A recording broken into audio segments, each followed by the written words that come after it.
I'm not sure how this video is going to go. It could go good or bad depending on the shape of the comic inside of this box. This is like not how you want your comics to show up in the post. So I've been on the hunt for a Planet Comics #1 from 1988. That's a famous Dave Stevens cover. And if you've been watching any of my videos lately, that's who I am on a kick of collecting. All right, let's pause the video right here and take a look at some of the more recent Dave Stevens pickups I have acquired in the last couple of months. Now, if you aren't familiar with Dave Stevens, he has a lot of really familiar artwork on covers, some really iconic stuff. I think I ended up purchasing 4 books with Dave Stevens cover art, True Love #1. But I did pick up Cheval Noir issue #1 and issue #7. Again, these are Dave Stevens covers with some amazing artwork on there. I'm gonna throw up some images of these covers with a little bit of it blurred out. There's just a little bit of what I'd say is probably not family friendly by any means artwork on these covers, but still just amazing artwork and happy to add them to my collection. Alien Worlds issue #2. I just love this cover. You have this little creature down here running away. He's got this like almost gesture type costume on with the bells on his toes. And you have the female character here, Aurora. Also happened to pick up Alien Worlds #4. This is actually my favorite Alien Worlds cover that he did. Again, we have this female character on the front kind of crawling out of this crashed spaceship, and she's accompanied by this little flying robot with her. All right, now that we've taken a look at some of those recent pickups, let's get back into the main video. So I found this one on eBay a couple days ago. It had a buy it now or best offer option. So I made an offer on it, the seller accepted, and they shipped it out right away. And it showed up a couple days later, actually yesterday. So I haven't even opened this up yet, but I'm kind of worried too because of the shape of this box that it showed up in. I can hear the comic kind of rattling around. Let's see if we'll pick that up on the mic here. Doesn't sound like it was packed amazingly, but I have not opened this up yet. So like I said earlier, this video can go one of 2 ways. The comic will either be fine inside of here, or it's gonna have some damage and we'll have to kind of assess the situation and figure out what we're gonna do going forward with that. But I wanted to open this up on camera. Okay, so I've only got 1 take to do this correctly and how I want. Obviously, when I cut the box open, that's all I've got. So I've got a knife here.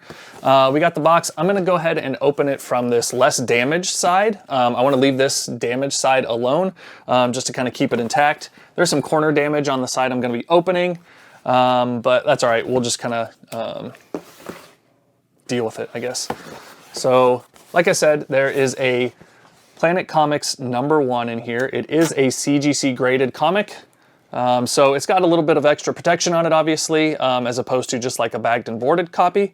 But the comic inside has been shaking around quite a bit, I can tell. So I don't think it was, you know, packed too well with much padding, you know, bubble or paper or anything like that. So I'm a little bit worried. Getting in here, I do see some bubble wrap and some big air bubbles, so that's good. Get those out of the way. All right, air bubbles are good. It's a little, maybe not enough air bubbles in there, but it is wrapped in air bubbles. Okay, so there were 2 of these air bubbles, a little bit more bubble wrap in the bottom, not as much as I'd like to see. And then we got the comic here wrapped up. I think we're gonna be all right, but let's go ahead and get this thing opened up. A little bit of tape on the outside. Thankfully it is the painter's tape, so it comes off nice and easy, as opposed to packing tape that just like becomes a mess and sticks better to this than you want when you're opening it up. So that is appreciated. I haven't told you guys what grade this is in, so I'm gonna try and keep it secret here as I unwrap this. So yeah, like I mentioned earlier, I've been on a huge Dave Stevens kick. The cool thing about this comic is it has obviously Dave Stevens art on the cover, but also on the back as well. On the back, it's promoting Jungle Comics #1 and has Sheena on the back as well. So it's kind of a doubling your money up or more bang for your buck with regards to his artwork on a comic itself. All right, I think that's all the tape. Let's get into it. I'm so excited to have this in my collection though. I've been wanting to pick this up for a long time. And like I said, I found this on eBay. price was right. They took my offer, which knocked a little bit off of the price as well. And so yeah, I'm really excited to add this.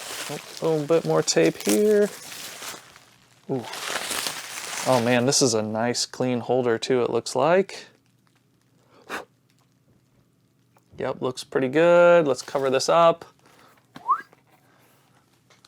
Check that out. And what did we get? What did I buy? I bought an 8.5. Yeah, this looks really nice for an 8.5. White pages.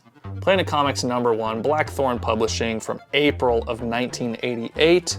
Definitely been pressed. This thing is, well, you know, maybe not. There's a little spot down at the bottom here I'll try and get a better shot of to throw into the video. But it does look like you could possibly improve this just a little bit by this ding at the bottom. Maybe I can check, see if there's any notes on this book and figure out what dropped it down to an 8.5. But man, this thing's pretty sharp looking, to be honest. Gonna have to give it a better look. But you know what? I'm super happy that this thing showed up in the condition that it did, considering how banged up that USPS box was originally. All right, now like I mentioned, this is obviously a Dave Stevens cover, and in my opinion, his best work, or at least my favorite Dave Stevens cover, and probably one that he's most well known for outside of probably, you know, maybe some Rocketeer covers, which he came up with that character and as well. But yeah, just an amazing cover here. Obviously there's a couple others that are probably ranked up there as far as popularity, but this is the one that really introduced me to Dave Stevens and his art, and I'm just so excited to have it in my collection now. I can't wipe the smile off my face. It's kind of cheesy, to be honest, but this book, again, presents way better than an 8.5 in my opinion. Like I said, I want to take a look at the grader's notes, if there are any available, to see exactly what it was that kept this from getting a higher grade. I pointed out a couple issues here and there. There might be a little bit of a spine tick here, but it doesn't appear to be, maybe it is color breaking right on this spear. You can kind of see a line of white there, so that might have affected it a bit. And maybe this spot down in the bottom corner. And then I think there was something I saw on the back as well. But again, some of this might be able to be improved for a resubmission to CGC to try and get a higher grade. But either way, like, I'm so pumped to have this in my collection. I'm in no means in a hurry to get this regraded or replaced.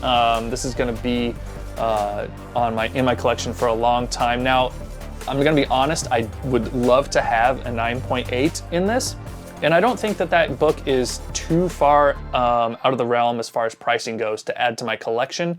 But they don't come up, they aren't available very often, at least as far as eBay goes.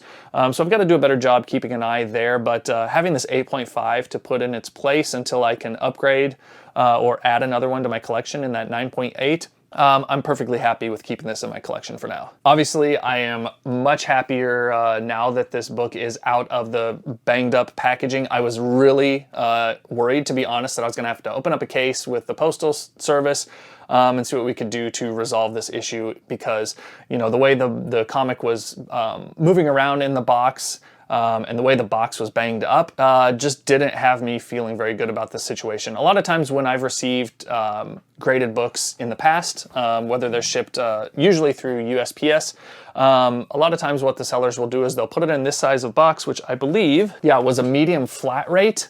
So they'll wrap the comic like this one was with a little bit more protection, put it in the medium flat rate, and then put that inside of another flat rate box. It does cost a little bit more because that outer box is a little larger, but it does provide some additional protection when it's double boxed and padded in there, which is definitely what I prefer, and I'm willing to pay extra on the shipping for that. You know, I paid shipping on this comic as well, so the seller obviously didn't have to pay shipping out of their pocket, but I would have loved to have this book show up that way. But either way, super excited to have this book in my collection now and in the condition it is. But hey, let me know if you enjoyed this content. If you did, give it a thumbs up. Let me know if you've ever received comics in the mail in terrible packaging condition, and what the situation turned out to be, right? Did they show up in damaged condition, or were they okay like this one was in my instance? Either way, if you want to see more content like this from my channel, be sure to give me a subscribe, and we'll catch you in the next video.